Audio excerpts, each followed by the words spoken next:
अल्हम्दुलिल्लाह अल्हम्दुलिल्लाहि वकफ़ा वस्सलातु वस्सलामु अला सय्यिदिल अंबिया अम्मा बाद औज़ु बिल्लाहिस समीइल अलीम मिनश शैतानिर रजीम बिस्मिल्लाहिर रहमानिर रहीम व युतइमून अत्तआमा अला हुब्बिही मिस्कीनन व यतीमन व असीरा।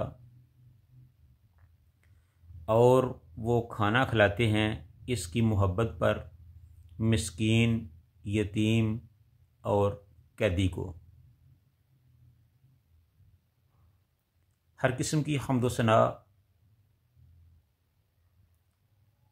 तारीफ़, तौसीक़, बड़ाई, किबरियाई अल्लाह रब्बुल आलमीन के लिए जो सारे जहानों का खालिक व मालिक और परवरदिगार है, और बेशुमार लातदाद दुरूद व सलाम शफ़ीउल मुज़निबीन रहमतुल लिल आलमीन इमामुल हरमैन ख्वाजा बद्र खुनैन सैयदुस सकलैन जद्दुल हसन वल हुसैन इमामुल किबलतैन इमामुल अंबिया हबीब खुदा सरचश्मे सब्र व रदा ज़ीनत काबा हज़रत मुहम्मद रसूलुल्लाह सल्लल्लाहु अलैहि व आलिहि वसल्लम की ज़ात पे, जिनको अल्लाह ताला ने सारी कायनात का सरदार और सारे नबियों का इमाम बनाया। ये जो आयत मैंने आपके सामने तिलावत की है, ये 29वें पारे की सूरह दहर और उसकी 8 नंबर आयत है। इसमें अल्लाह ताला ने चंद एक पिसे हुए तबकात का ज़िक्र किया है कि आपके मुआशरे में जो रहने वाले ये लोग हैं, इनकी ज़रूरतों क़याम व ताम का आपने इंतज़ाम करना है और उनका ख्याल रखना है। फरमाया व युतइमून अत्तआमा अला हुब्बिही मिस्कीनन व यतीमन व असीरा। व युतइमून अत्तआम से मुराद खाना खिलाना है। खाना किन को खिलाना है, क्यों खिलाना है, इसकी भी अल्लाह ताला ने साथ ही वजाहत फरमा दी है। तो इस आयत के दो तरह के मफ़हूम मुफस्सिरीन ने किए हैं, जो दोनों ही बड़े अच्छे, बेहतरीन और मौका महल के ऐन मुताबिक हैं। एक तो ये है कि आपने मिस्कीन, यतीम और कैदी को खाना खिलाना है। ऐसी सूरत में जब आपकी अपनी ज़रूरत भी मौजूद हो, तो आपने अपनी ज़रूरत को नज़रअंदाज करते हुए इन लोगों को तरजीह देनी है। ये तो है इसका एक मफ़हूम। और दूसरा ये है कि अगर आपकी ज़रूरत है या नहीं है, आपने इनको सिर्फ़ अल्लाह की रज़ा के लिए, अल्लाह की मोहब्बत में खाना खिलाना है। तो ये दोनों चीज़ें ही इस्लामी नुक्ता नज़र के ऐन मुताबिक हैं और दोनों पर ही हमें अमल करना चाहिए। ये नीयत और अक़ीदे की बात है, अल्लाह ताला कबूल फरमाए। तो आगे ये ज़रूरी है कि मिस्कीन कौन है।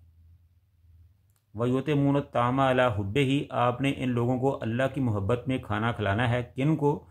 जो मिस्कीन हैं। मिस्कीन कौन है? मिस्कीन के बारे में ये कहा गया है कि जो आदमी मेहनत मजदूरी करने वाला, काम करने वाला है, लेकिन उसकी कमाई इतनी नहीं है कि वो अपने घर के अखराजात को ख़ुद बर्दाश्त कर सके, पूरा कर सके, तो उस आदमी का हक़ है मुआशरे पर कि उसकी मदद की जाए।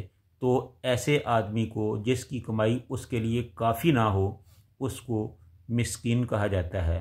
तो इसलिए मुआशरे का, हम सब का ये फ़र्ज़ है, इन लोगों को आजकल सफ़ेद पोश भी कहा जाता है, कि जो खुल के तो ये नहीं कहते कि हमारी मदद करो, लेकिन वो इस काबिल होते हैं कि उनकी मदद की जाए।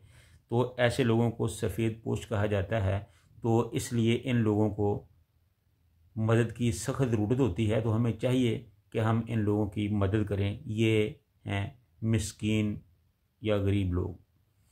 उसके बाद दूसरा है व यतीमन।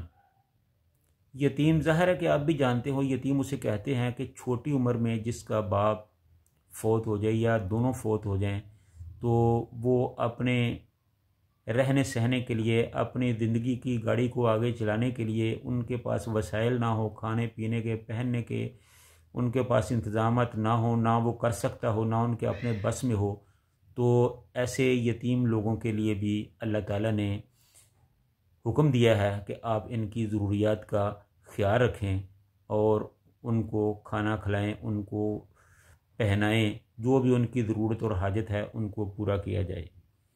उसके बाद तीसरा नंबर है व असीरा, यानी कैदी। तो कैदी के बारे में भी ये हुक्म है कि इन लोगों का भी दूसरों की निस्बत ज़्यादा हक़ है, क्योंकि ये तो किसी की कैद में होते हैं। इनको तो अपने मर्ज़ी से ना जीने मरने का ही इख्तियार नहीं होता, बाहर निकल नहीं सकते, कमा नहीं सकते, कोई काम नहीं कर सकते, तो वो पाबंद होते हैं। तो इसलिए इनको ज़्यादा ज़रूरत है कि इनके साथ मदद की जाए। लेकिन दूसरी सूरत ये भी है कि इस दौर में फ़ी ज़माना जो कैदियों के मसाइल थे वो तो तकरीबन हल हो चुके हैं, क्योंकि कैदी जो हैं अब प्राइवेट जेलें तो ख़त्म हो गई हैं, कैदी सिर्फ हुकूमत के ही ज़ेर असर होते हैं, जेलों में ही होते हैं। तो उसकी ज़िम्मेदार अब हुकूमत है, वही उनको खिलाती पिलाती है, उनका करती है। तो इसलिए जहाँ तक मस्कीन और यतीम है, ये हमारे मुआशरे का अब भी हिस्सा है, ज़रूरतमंद है। तो इनकी ज़रूरतों को पूरी करना, उनका ख्याल रखना, ये हमारे लिए इंतहाई ज़रूरी है। तो एक नुक्ते को जो समझने वाला है वो ये है कि यहाँ फरमाया गया है कि वही एमून तामा, उनके खाने का इंतज़ाम करना है। लेकिन हम इसमें थोड़ा सा आगे चलते हैं कि ये सिर्फ एक तरगीब दिलाई गई है, उनके साथ नेकी करने का बताया गया है। अब ये देखना है कि उनके लिए खाने की भी ज़रूरत है, वो खाने के लिए भी हमारे मोहताज हैं या मुआशरे के मोहताज हैं, तो वो पहनने के लिए भी ज़रूरतमंद हैं। तो अगर वो खाने की ज़रूरत रखते हैं तो उनके खाने की ज़रूरतों को पूरा किया जाए। अगर वो पहनने के लिए ज़रूरतमंद हैं तो उनके कपड़ों का इंतज़ाम किया जाए। अगर उनको पाँव में पहनने के लिए जूते की ज़रूरत है तो वो उनकी वो ज़रूरत पूरी की जाए। या बहरहाल ज़िंदगी की दौड़ में आगे चलने के लिए उनको जिस चीज़ की भी ज़रूरत है उनको वो उसका एहतमाम किया जाए, उनकी ज़रूरतों को, उनकी हाजतों को पूरा किया जाए, ताकि वो भी हमारे मुआशरे में मुअज़्ज़ज़ शहरियों की तरह ज़िंदगी को गुजार सकें। तो इसलिए कुरान और शरीयत के हुक्म के मुताबिक हमें चाहिए कि हम इन ज़रूरतमंद लोगों का अपने मुआशरे में भरपूर किस्म का ख्याल रखें। अगर हम आज इनकी ज़रूरत पूरी करेंगे तो कल क़यामत के दिन अल्लाह ताला हमारे ऊपर भी रहम करेगा। तो इसलिए हमें चाहिए कि हम इस्लाम, कुरान और शरीयत के असूलों के मुताबिक अपनी ज़िंदगी को गुजारें और एक दूसरे के काम आए। अगर तुम अहले ज़मीन पर रहम करोगे तो अल्लाह ताला अर्श बरीम पर आप पर रहम करेगा।